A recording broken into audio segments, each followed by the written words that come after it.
6 cooks, 6 countries, 6 incredible journeys.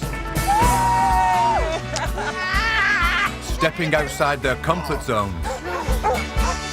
It's not for the faint-hearted, for sure. Our cooks will travel far and wide. Route 7 all the way. To find some of the most exciting food on the planet. If you're back in the UK, you get tandoori chicken. Nothing like this. It's beautiful. This is the best food I've had in Egypt. It's pure, it's got heritage, it's got love in it, you know. They'll go off the beaten track. Crocodile. Crocodile sausages. Meeting extraordinary people. Exploring ways of life unchanged for centuries. No electric blenders in the jungle. Have to do everything by hand. Take your life into your own hands. We're on the road now. As they travel, they'll see how the language of food transcends cultural differences. I've never huffed on a cheese before. And a world away from home. This is why I love Australia. There's no excuse for a bad pie in Australia. This is the beginning. Where do we end? They'll learn lessons that could change the way we cook forever. I've been cooking a barbecue wrongly all my life. Wow.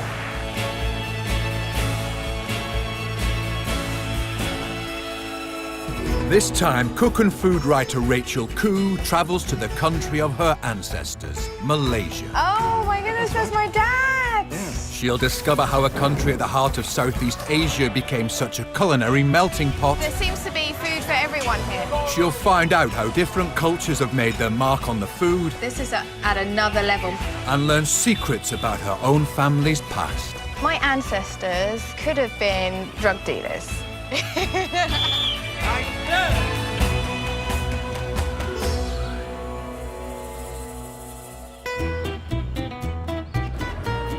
I'm Rachel Khoo.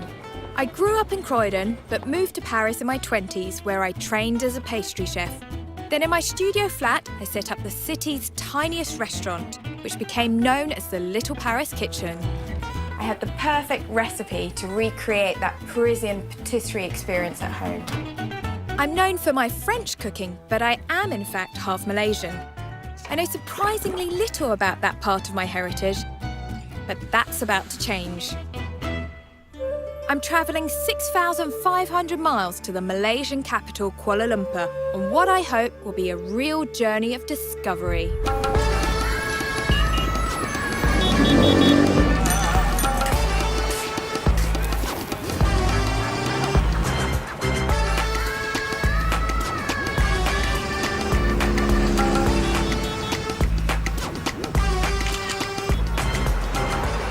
The amount of skyscrapers going up is insane. It's hustling, it's bustling, it's never quiet here. So I've been to Malaysia 4 or 5 times now. I know a little bit about Malaysian food, but I think my knowledge is very basic in comparison to what I know about French food or Western style cooking. Malaysia sits at the crossroads of Asia, which accounts in part for its ethnic diversity. It's a Muslim country where indigenous Malays make up half the population and live alongside Chinese Malaysians, Indian Malaysians and tribal groups. I want to discover how the different cultures have influenced the cuisine here and whether in a world full of conflict, a passion for good food can be a unifying force. I really want to find out what the Malaysian classics are. So in the UK you have your fish and chips, your roast beef and Yorkshire pudding, but what are the classic Malaysian dishes? I'm on my way to a family reunion at my uncle's house on the outskirts of Kuala Lumpur. I am super excited about going to Uncle Teng's. Haven't seen some of the relatives in a very long time. Maybe some of them I've never met, could be, or the last time I met I was like this high. So it'll be good to meet up with some of them again. My family are part of the 25% of the population who are Chinese Malaysian, and as far as we know have been here for at least 4 generations. Whenever anybody visits the Khoo family, there is always food involved. It's not how you are, it's have you eaten yet, which is the most important question you ask your guest. This trip is a wonderful opportunity to reconnect with my family and find out how we Khoos fit into the bigger picture of multicultural Malaysia. Hello, long time I've not seen you. I know. So how are you? I'm good. How are you, Uncle? Okay. Okay. How's your father? He's good too. So nice to see you. Yeah, good to see you too. Hello, It's nice to see you. Hello. Uncle Teng is my dad's older brother. The last time I came to visit him was over 10 years ago. Oh, wow. Oh, Zoe! Hey, how are you? Yeah, nice to see you. He's organised a Chinese potluck lunch, which means everyone's brought a dish to share. Everyone except me, that is. So you can come in and show us some of your skills. So I've asked my cousin Eileen if we can make my contribution together. With any luck, I'll learn something too. Yeah, some of the food that we have prepared and some we are waiting for you Oh, to help to out? help out. I know that you love wonton. I Okay? love wonton. Yeah, but so this is a little bit different. This Yeah. is the fried type. So Okay. where you can use it as serve it at parties as a snack, or you can eat it with rice.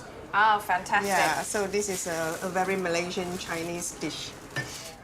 Chinese food is the least spicy cuisine you'll find in Malaysia.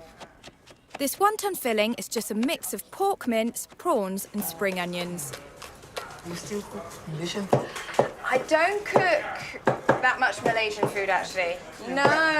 Now we can do some wrapping. Yeah. Uncle, you know how to do? Yes. Are you going to show me, Uncle, how to do it? Yes. There's no hard and fast rule, huh? You Okay. can do in any method you want. Yeah. All right. So where do you get your ingredients from? Do you go to the wet market or it's the supermarket? They won't come to your house. They even come to your house? In They deliver it? Malaysia, the butcher sometimes comes to your house. Fantastic. Yes, they come in a motorcycle. And they hoot. Oh, they... They hoot. Yeah. Wontons can be made with pretty much any filling, and they freeze well too. But they need to be fried in a really hot oil if you don't want them soggy. They're going a lovely, crispy, golden colour. The good cooking, you must know when to take it out. Okay. If it's overcooked, the taste won't be good. So that's a secret of cooking, we call it. All cooks will know, the chef will know. But they won't teach you that. I am very excited. If it's firm, then it's cooked, I assume. Do you both like these? Yes. Yeah? Yeah, you might have to blow it a little Take the bit. one. It's crunchy, it's got that lovely moist filling, bit of spring onion, very fresh, and then that tiny bit of pepper. Perfect little snack and really good with a chili sauce. All right, let's just take these through. You coming? We go eat some food now. Unlike at home, where one dish is the focal point of a meal, Malaysians love to pick and mix their flavours. Definitely not like an English meal. There's a lot more colour, a lot more spice. You know, you've got everything from a stew to some spicy vegetables there, then the noodles, there's a curry, there's roast pork, so it's really eclectic. So I think there's a dish for everyone here. This Chinese food may look familiar, but it's different from what we're used to. Here, Chinese immigrants have combined classic flavours with local ingredients, like coconut milk and lemongrass, to make a cuisine you won't find anywhere else. This is delicious, Uncle Teng. Yes. Really tasty. So it seems to me that food is a big part of Malaysian culture. Yes. And what other things make you Malaysian, do you think? Each one think of his own race. That's not a good thing. We should think more about Malaysians rather than on Chinese, Malay. Then the Indian also think of that way. So this is not good. We should eradicate that and call ourselves Malaysians. But I do think it's changing though. Like I think nowadays the younger people, we don't focus so much as in like, oh, you're Malaysian Chinese. We're just Malaysian, you know. Yeah. Our diversity in terms of culture, it's a big part of who we are and our identity. Yeah. No Khoo get-together would be complete without some old family photos. This is your grandfather. Yeah. Your grandmother? Uncle, do you know which one Dad is? This is, I think, your father. I think that's my dad, isn't it? That is. Yeah. I can't recognise my dad. He looks so cheeky. Who do you think that is? Yeah, there was Yeah, some this was when your first trip. Yes, your first trip to Malaysia. Michael and Rachel. My brother. Seeing the photos really inspired me to want to discover more about my heritage, learn more about my dad's background and where he came from, what he, where he grew up.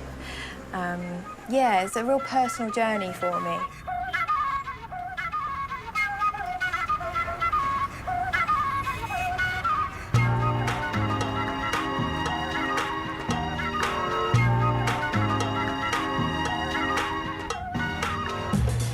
Today I'm leaving KL to find out more about how the different cultures here live, and more importantly, eat. I know that Malaysia was a key player in the 15th century spice trade. But that's just the start of the food story. Since then, people from all over Asia have made their mark on the cuisine here. For breakfast, my cousins Eileen and Melissa are introducing me to Malaysia's most popular dish, nasi lemak. So the Malaysian national dish, basically. Yes. Yeah. Breakfast. Well, actually, I think you can just call it a Malaysian dish because I have this for lunch, I have this for dinner as well sometimes. Yeah, so you pretty much can have it any time of the day. The Brits have fish and chips, you have nasi lemak.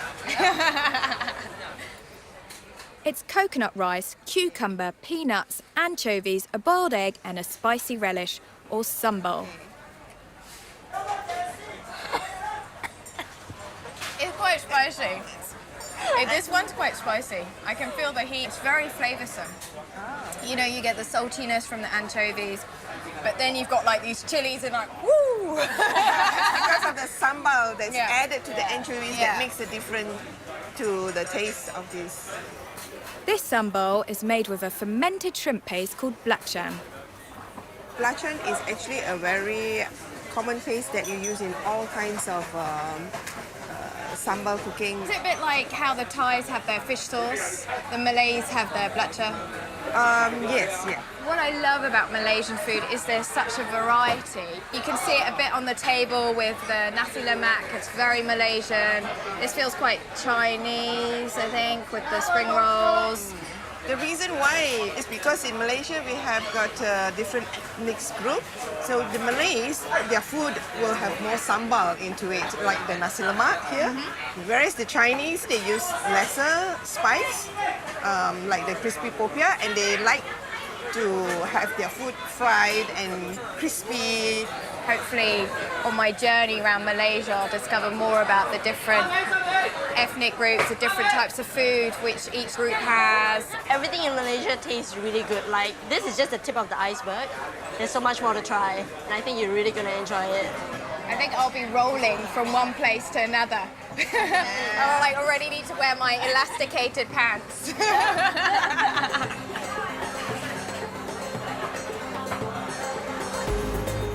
And now it's time to roll on over to the station. I'm heading north to where my dad grew up. Could I have a ticket to Ipoh, please? Yes, please.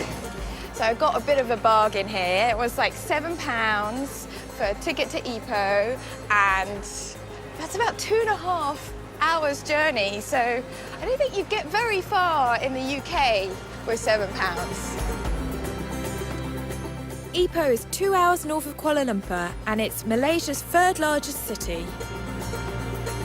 Being a bit naughty here, I heard an announcement you're not supposed to bring on any outside food, but I couldn't resist these crazy layered cakes.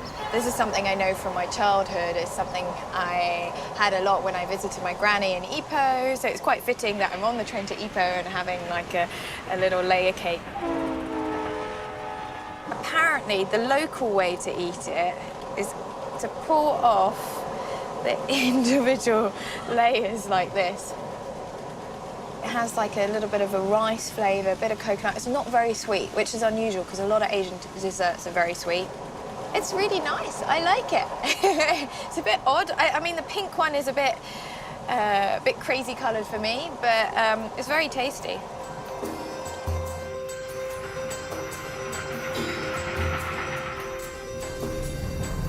The British ruled Malaysia from the mid-1800s until 1957. During that time, it became the world's largest exporter of tin and rubber. The massive workforce, imported from China and India, made the country the cultural melting pot it is today.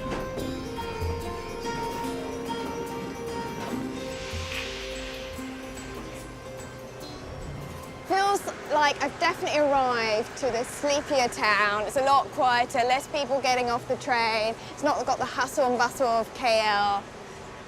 Plus, it's got this beautiful kind of colonial building here. Ipoh was the tin mining capital of the British Empire. Chinese entrepreneurs flocked here to make their fortune. By the time Malaysia gained its independence in 1957, it had become known as the City of Millionaires. While the Chinese prospered, the indigenous Malays were left with less than 5% of the country's national wealth.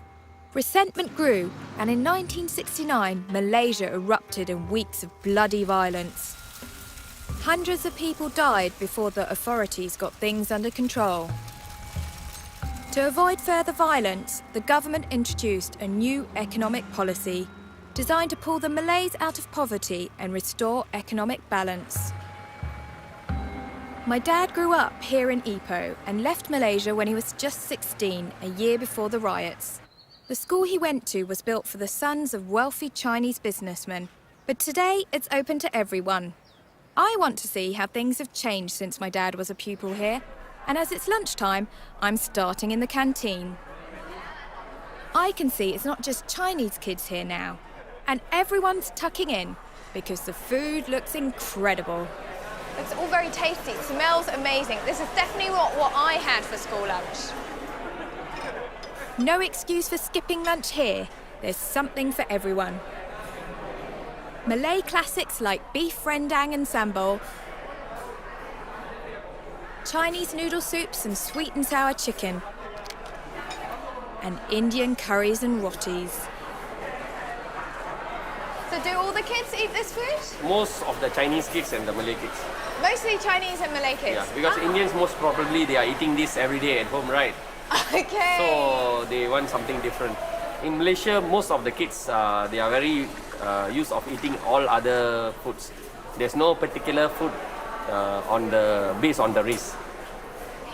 In the UK, we have dinner ladies. They cook every day at school. Mm-hmm. Are you employed by this school? This is, we have my own worker. She will do the cooking here normally, early in the morning, but today she's not working. Okay. We had prepared in the house and brought it here. Each person has their own little stand here. Yeah, it will be permanent for 2 years, and then the school will renew the, what we call that, the tender. So there are no dinner ladies here. Instead, students pay the stalls directly, which means a varied menu at an affordable price. The selection is vast and shows just how complex the Malaysian food story is. Do you always have noodles? Yeah, we have variety of noodles. We have different soups, so we can choose. Would you eat other food? Like, would you eat Indian food? Yeah? I take Malay food, Chinese food, Indian food. Doesn't matter where it comes from? You like to mix it up? Yeah. Fantastic. What's really interesting here, it's not a turkey twizzling site. It's not kiddie menu. It's actually something you can serve to kids and grown-ups. So really delicious and actually making me very hungry. But before I tuck in, I've arranged to meet a very special person, Datuk Leon, who was at school with my dad. This edition is 1968, the year your dad left school. This might interest you. Do you have photographs of your dad when he was very young? Not that many. Oh. Not that many. Oh, here you are, the last row. Oh my goodness, That's that's my dad. Yes. He looks very serious. Very serious, very well camped. Yes, very smart Right, hair. yeah. Vice president of the chess club. That doesn't surprise me because as a kid, my dad made my brother and I go to chess club. Oh, okay. And he still loves playing chess. Yeah. After much keen competition, Khoo Ken Hin of Form 5 SC? Science A emerged as champion in the senior section. Very good. My dad told me when he was studying here, they could only speak English. Oh, absolutely. English was very important. It was the primary language. Now it's gone the other way around. The whole system is based on Bahasa, Malay, and English is taught only as a subject. Wow. So all the lessons here are taught in Malay. Yeah, whereas when my dad or when you were studying, it was all taught in English. Totally in English, yeah. In comparison to what it was like when you were studying or my dad was studying and now, what's the biggest difference? I think the system is now more nationalistic, more nation, in a way, domestic looking rather than outward. And a lot of activities are based on ethnic interests, whereas in the old days it was more on cosmopolitan. Is there a bit more segregation between the groups, the ethnic groups? Would you By default. Default, yes. yeah. When students leave school, do you think the different ethnic groups have the same opportunities? Not really, because there was a need, we all recognize, for some degree of affirmative policy to help a certain community be elevated in line with the rest. And it is not a bad thing for national harmony. The new economic policy, introduced after the 1969 race riots to close the wealth gap, still exists today. For Indigenous Malays, it means more opportunities in business and government jobs. And in 2013, around 70% of all university places were awarded to Malays. The students here will determine how the idea of national harmony plays out in the next generation. Oh, everybody's ordered something really delicious. What do you have there?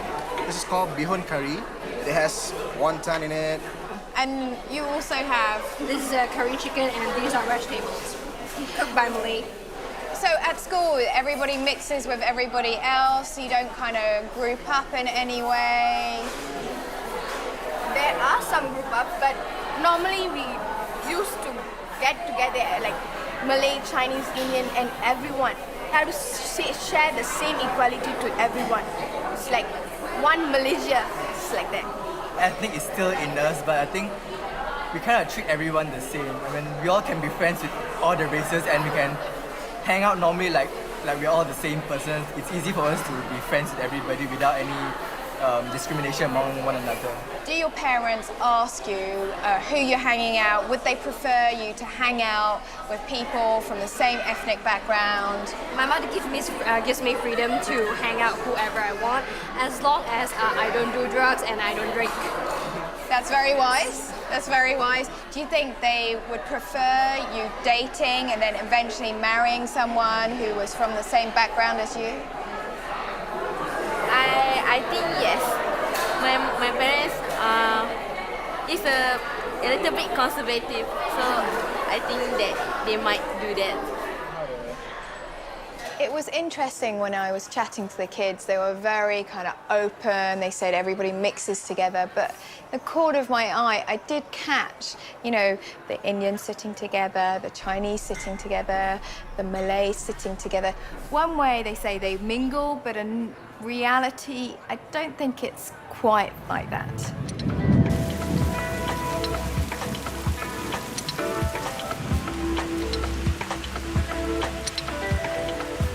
What's clear is that there's a willingness here to get on with people from different cultures and focus on making Malaysia a great place to live. But I've heard about one group that's been left out in the cold. I'm off to meet a tribal people called the Orang Asli. Their arrival on this peninsula predates the Malays, and I'm told they still cook in the same way as their ancestors. I'm not a jungle kind of girl. I'm not a nature kind of girl. I like my city comforts. I'm an urban girl. So I'm like, whoa, jungle, mosquitoes. There's probably lots of creepy crawlies, snakes. Yeah, I'm looking at it as a bit of an adventure, a bit of a challenge for me. A little bit nervous, but I think it'll be definitely something worth doing to understand Malaysia better. Nearly half of Peninsular Malaysia is covered in jungle, and while some tribes are extremely remote, I'm heading to a settlement that is just 100 kilometres from Ipoh. Darkness falls quickly here, as we're so close to the equator. Definitely hard to find your way around in this village. I'm supposed to be staying with a woman called Tija, but I've got no idea how to find her house. No signposts and no street numbers. Basically nothing. Oh look, there's the local shop.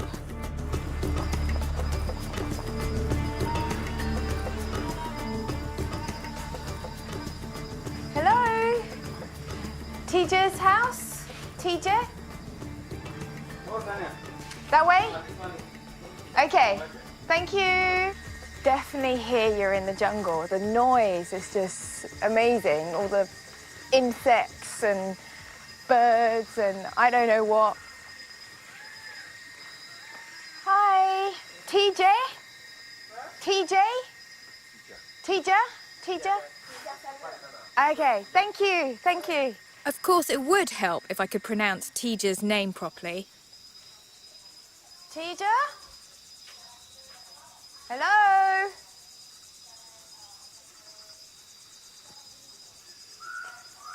Tija? Hello? Hi. Hi. I found your house. I'm waiting for you. Oh. Why it's very late? Sorry, traffic, got lost. Oh my God. Anyway, so nice to meet you. Nice to meet you too. How are you? Good, how are you? Thank you so much for having me. Yeah, okay. My pleasure. Come, I show you your room. Oh, thank you. Tija is one of the only English speakers in the village. She's also an activist and campaigns for the rights of the Orang Asli people. So she often plays host to foreign visitors. Oh, thank you so you will much. stay tonight here?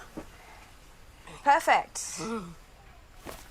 Never slept in the jungle before. This is definitely going to be a new experience. Although I must say, it is quite modern, the fact that I have a mattress, there is electricity, I've got a fan, so it's not quite camping.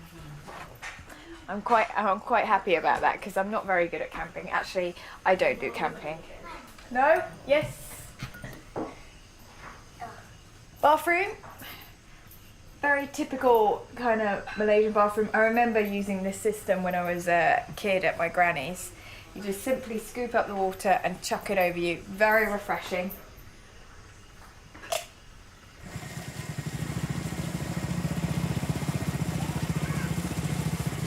Really looking forward to tomorrow and trying to get more knowledge and more understanding of what it's like to live here. Just hope I get a good night's sleep. Otherwise I'll be pretty grumpy tomorrow.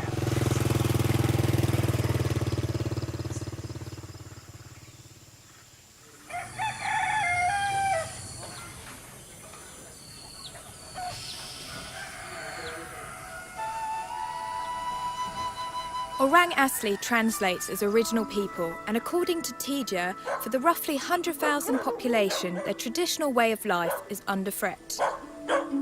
The government encourages tribal groups across the country to convert to Islam and adopt Malay customs. This would mean giving up their ancestral beliefs. Islamic converts receive positive discrimination that could include better housing and schooling before non-converts. But here, as everywhere, some things never change. There seems to be a queue for the bathroom. Just like back home. I guess I just wait my turn.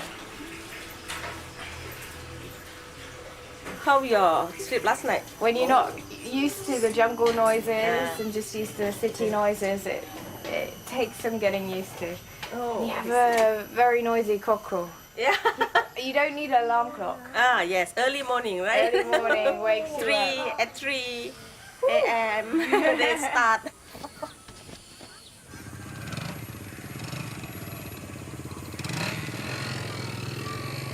A lot of the villagers work on nearby rubber plantations. But on days off, the community heads en masse to a special spot deep in the jungle, where they hunt, fish and forage, just like their ancestors.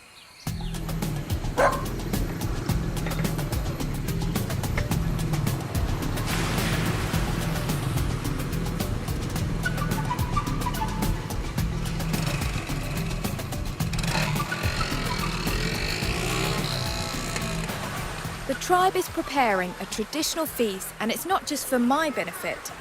This is the equivalent of Sunday lunch, but instead of feeding a family, you feed an entire village. Wow, this is a stunning place. Yeah, very nice place. Seems like the kids are enjoying it too. Yeah.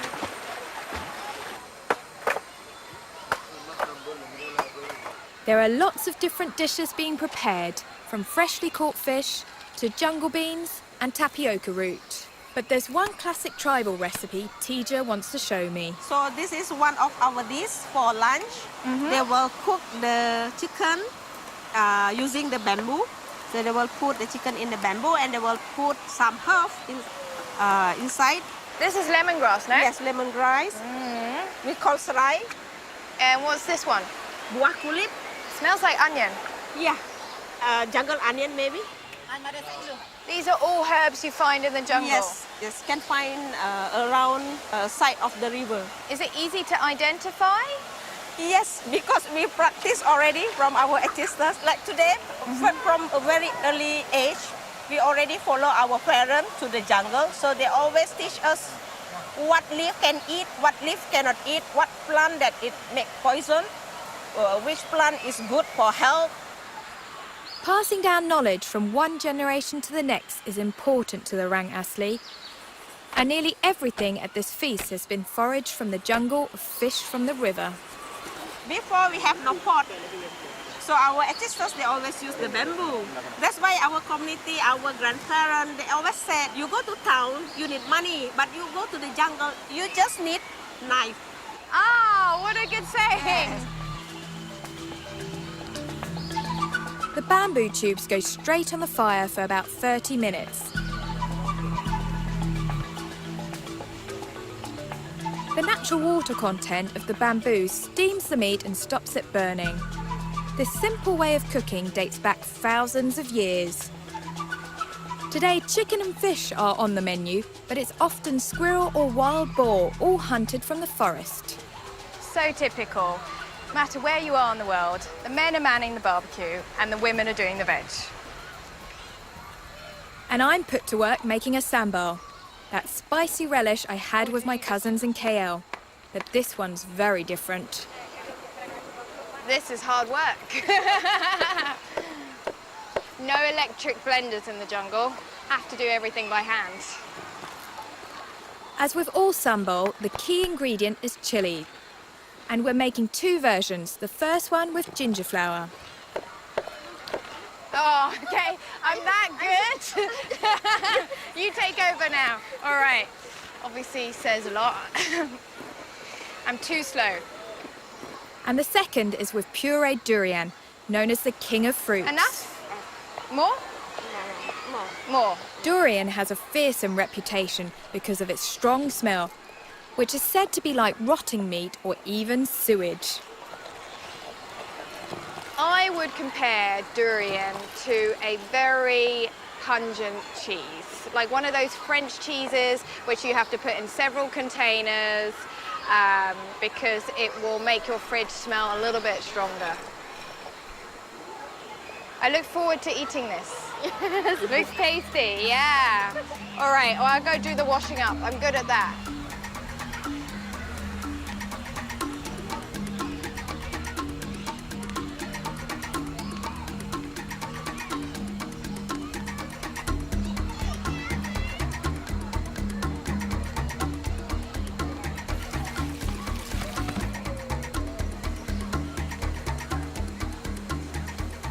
The feast is served on a handmade table with banana leaf plates and bamboo cups, all gathered from the jungle, and of course, biodegradable. We're having fish and fowl cooked two ways, barbecued and steamed in bamboo, served with a load of jungle greens, broad beans and fern tips, with ginger flower and durian sambal on the side. This really is Malaysian food in its oldest and purest form. And luckily for the kids, tradition dictates that they're served first. Bit of fish. Okay. Oh, a little bit of veggies. Thank you. How do you balance the modern way of life and the keeping your traditions? The government always said orang asli, they left behind because they still hold their culture. That means if orang asli want to become like outsider, like advanced people, we have to leave everything behind. For me, I want to still keep my culture, but I also want development. I want to know how to use computer. I want to know how to go to supermarket. I want electricity. I want everything like what modern people want. But in the same time, I want to keep my culture. That means I want to still go to jungle. I want to still preserve my nature. I want still to use what my ancestors used before. Tija is a fantastic person. You can see why she is so passionate about her heritage and her culture, you know, experiencing all this, and why she wants to campaign for people to respect it, to keep the traditions, but also for the orang asli to have the same opportunities as everyone else in Malaysia.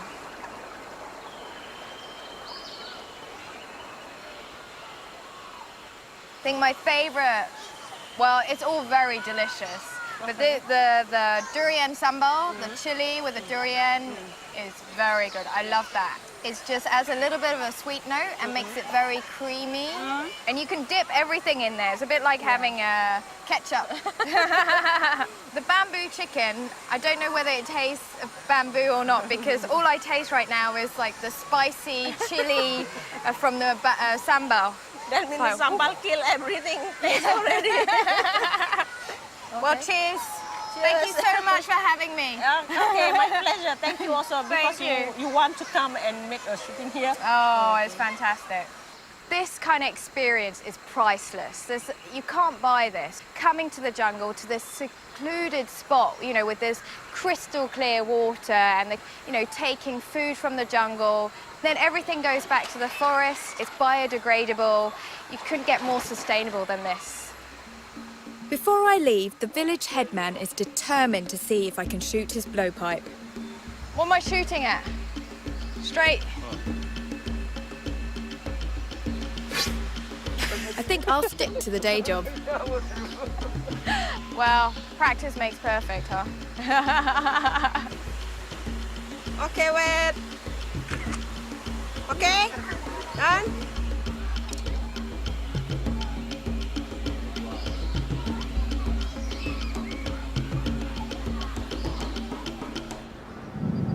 So far, I've been to the city, I've been to the jungle, and now I'm heading to the coast. Pretty much standard weather over here. There's like a rain o'clock. Certain time of day when it just starts raining.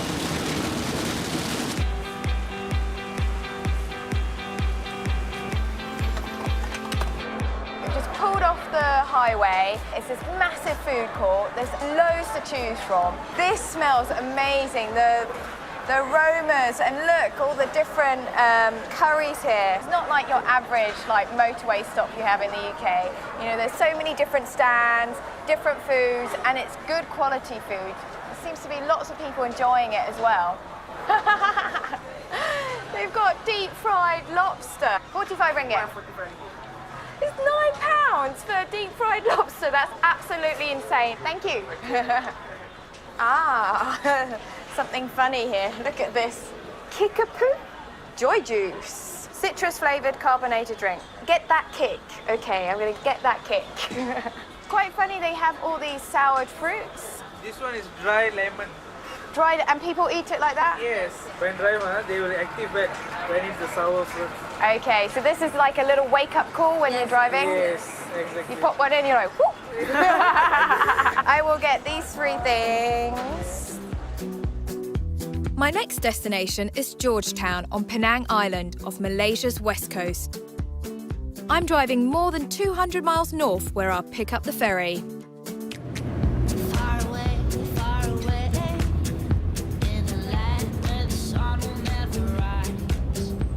Whoop, whoop. On the ferry! Just about made it. Penang is where my grandparents are from. So as well as trying some tasty seafood, I'm hoping to find out more about my family. This skyline looks really modern, but Georgetown is actually quite an old city. All alone she moves into a broken paradise surrounded by the colored lights. All alone she moves into a paradise without day and without night. After the simple pleasures of the jungle, it's a real treat to be staying at the historic Eastern and Oriental Hotel. Rachel Khoos, KHO. It was built in 1885 at the height of the British colonial period when Georgetown was an important trading port.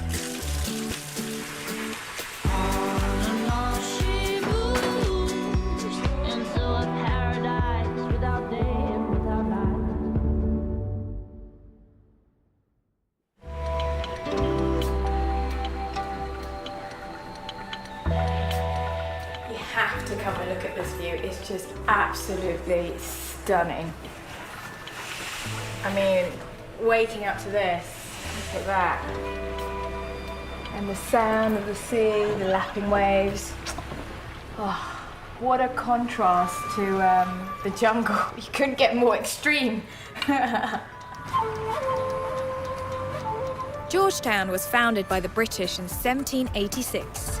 It fast became a thriving commercial centre, and immigrants flocked here from all over Asia, lured by the promise that they could claim as much land as they could clear.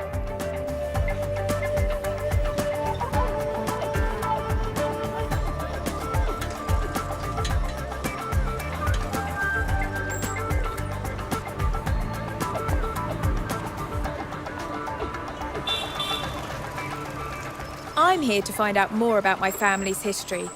I know my grandfather was born here and that my ancestors arrived with millions of other Chinese immigrants.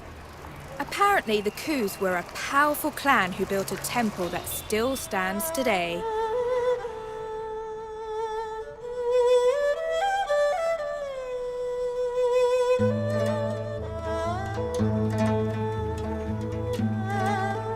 I'm meeting Salma, a local historian and also a Khoo. She's offered to shed some light on our clan's history.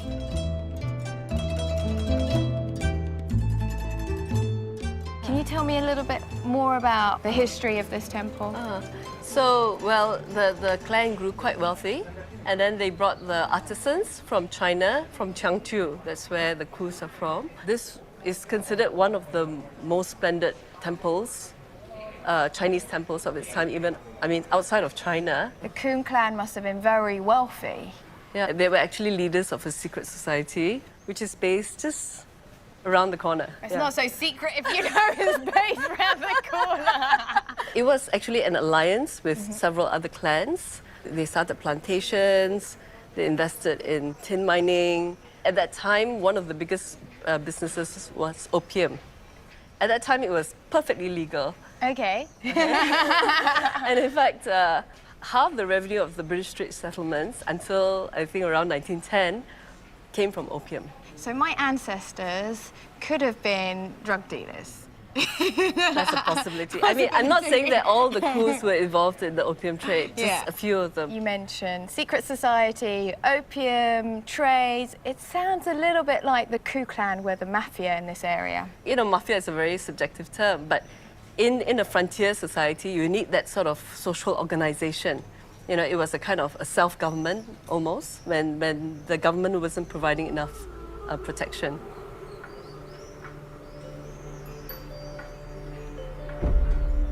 The last thing I expected to find out on this journey was that my ancestors might have been involved with opium.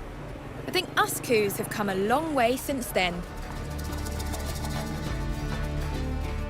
So far on this trip, I've eaten Chinese food, jungle food, and the best school dinners of my life, but I don't feel I've cracked indigenous Malay cooking. The Malays migrated here from Indonesia over 1,000 years ago and started to convert to Islam as early as the 12th century. They're renowned for their spicy curries, which contain a unique ingredient, a shrimp paste called belacan.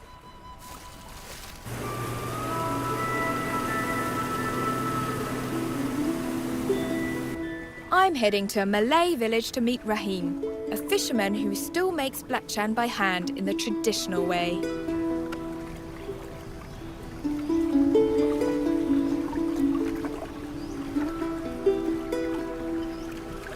Belacan can be quite powerful, pungent. Put it in a polite way. So it's a very distinct smell. It's made of shrimp paste. So I'm ready for this kind of overpowering smell when I hit the village. The village is on Pulau Amam, which translates as Island of Peace, and I can see why.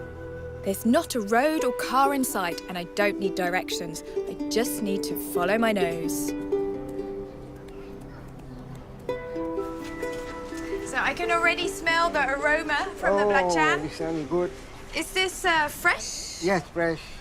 So did you catch these today? Yeah. And then how long do you leave this? This one day. Belacan is made from tiny shrimp, which are salted and left in the sun for a day or two. Mashed up, then left again until the mixture has fermented. It's just such a simple way of making this key ingredient for Malaysian food. If only I had more sunshine in the UK and such fantastic shrimp. Although I don't think I'd be so popular with my neighbours if I made this at home. Rahim and his wife produce around 50 kilos of belacan a week. So you're pushing some of the mixture in and you use the stick? Little bit. It first developed as a way for fishermen to preserve their catch. Now it's so popular that they say if you don't love it, you're not truly Malaysian. Okay. Perfect piece, very smooth. Yeah, very smooth, easy, very smooth. Okay. Perfect. Perfect. Yeah, great. Can we cook with this? Yes. All right, okay. let's go cook with it then. Rahim's wife, Jamalaya, and her friend Rohana are preparing a Malaysian classic, sambal. They're using it to cook freshly caught mantis prawns, and a few tablespoons of belacan will give it a rich, salty flavour. These prawns are a local delicacy from this island, and people come to this island just to eat these. Looks like an alien there. Never seen anything like this before. Huge. They could be pulling my leg, but I'm told these mantis prawns strike their prey faster than a speeding bullet. Is this dish particularly popular in Malaysia? Yes. Malaysian is sambal belacan, popular in Malaysia. Masakan ini tradisional. So, orang Malaysia suka lah. Sebab orang Malaysia suka makanan pedas. So, what's in this? Onion and chili. Belacan. Looks very spicy. Little spicy. Little bit spicy. Yeah. It smells good. Fantastic colour. We fry up some onions, garlic and ginger in a generous amount of palm oil. Then in goes the sambal belacan. Big spoon? Okay, a lot of sambal. Shall I stir? Looks like it's going to be more sambal than prawns. Malaysian curries are an explosive mix of flavours, combining Indian spices with sour fruits, fresh herbs and lots of chilli. We're adding tamarind, lemongrass and sugar for some extra zing. This looks mouth-watering. God, I don't know if they're going to all fit in the pan. And the last one in. Squeeze that one in. Ini tak kaya tutup lah, Sat. They're huge. Lambat. A few veggies to garnish and this classic dish is ready. Just as rain o'clock strikes again. Allahumma barik lana fi ma razaqtana wa qina azaban nar. Itu doa pendek sudah. This is certainly a lot spicier than the Chinese Malaysian food I'm used to. I hope I can handle the heat. I know that Malaysians love their chili, but this is at another level. My lips are literally on fire. Very spicy, but delicious. Fantastic.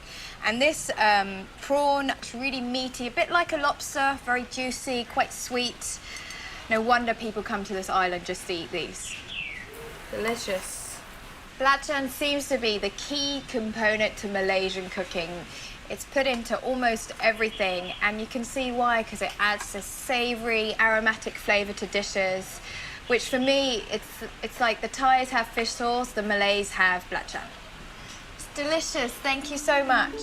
Really tasty.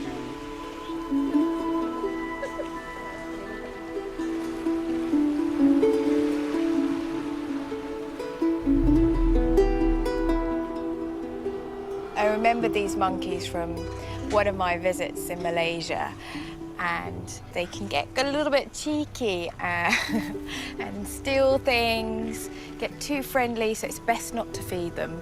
Just get a snap.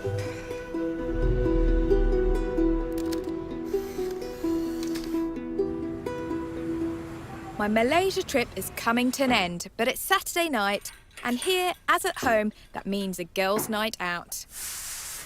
So the girls I'm going out with tonight are Malay Muslim. From a woman's point of view, as a young woman, I've always felt that when I come to Malaysia that sometimes it's a little bit restrictive. You know, in the Western world you can do whatever you want. So for me it'd be interesting to see whether as women in a Muslim country they feel that they're restricted, that they have less options as men, or whether there's no difference. I'm sure we're going to be eating a lot of food. That's one thing I've learnt in Malaysia.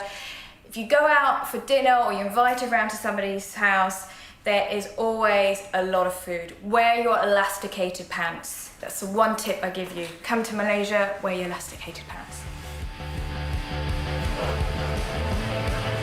Georgetown is the undisputed street food capital of Malaysia, and there are Malay, Chinese and Indian food stores as far as the eye can see. The streets are buzzing.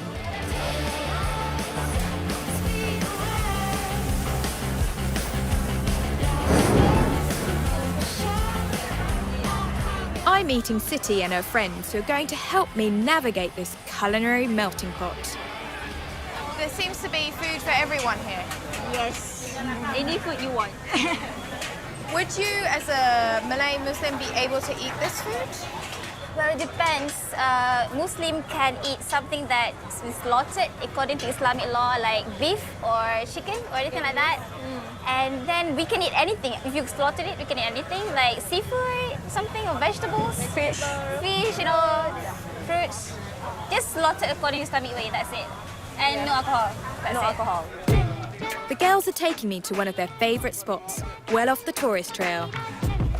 This is Indian food called nasi kandar. Okay, we are here. The dishes are all halal, which means everyone can eat here, so the place is always rammed. It gets so busy, they blow a whistle to let everyone know when the queue is cleared.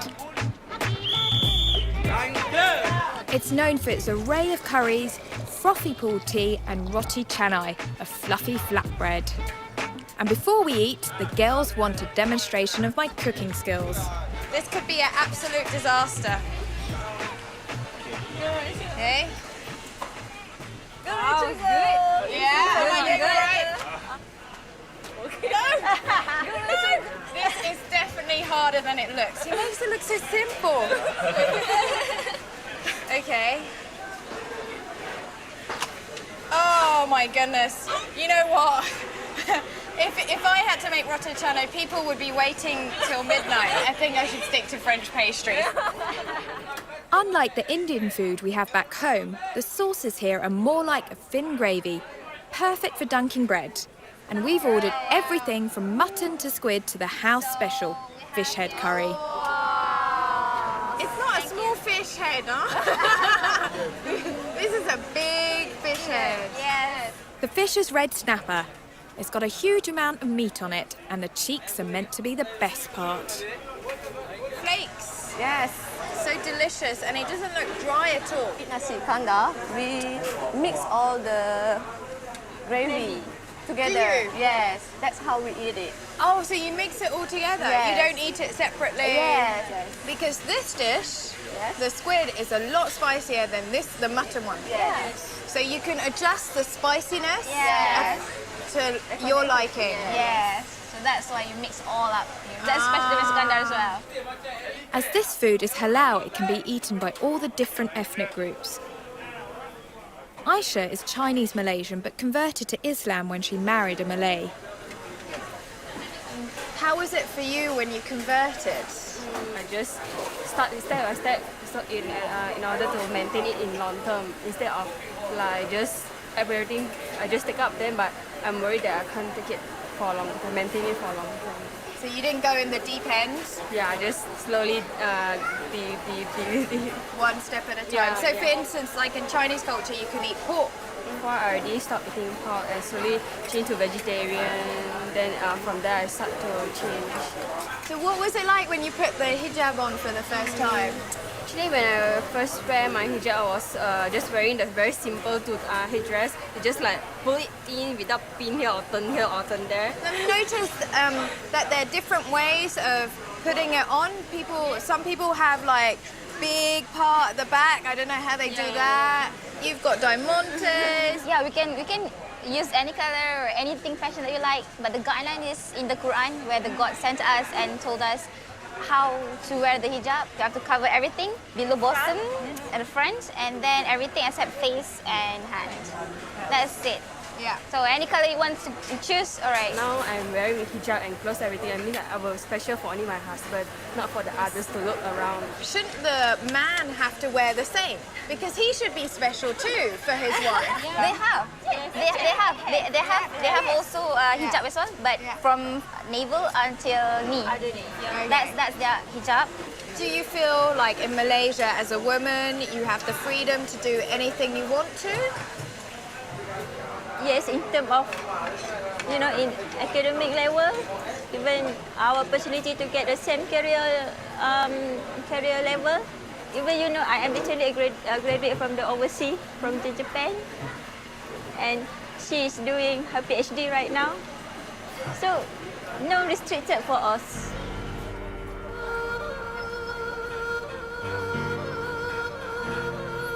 Tonight, it feels like everything I've learned on this trip has come together.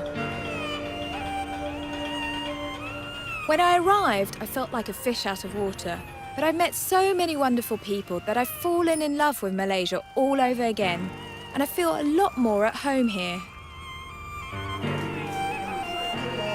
For me to come back and to reconnect with my family, to experience such delicious food, it's just a brilliant place to come and experience such diverse culture in such a small space. There's a real sense of national confidence here. The different cultures don't just tolerate one another, they seem to get along. People are open, they welcome you into their home, they will share their food with you, what they know, doesn't matter who you are, where you're from. And you know what? The food is incredible. By drawing on one another's cooking styles and ingredients, Malaysians have created a cuisine like no other, making this country one of the world's most exciting food destinations. And I can't wait to come back.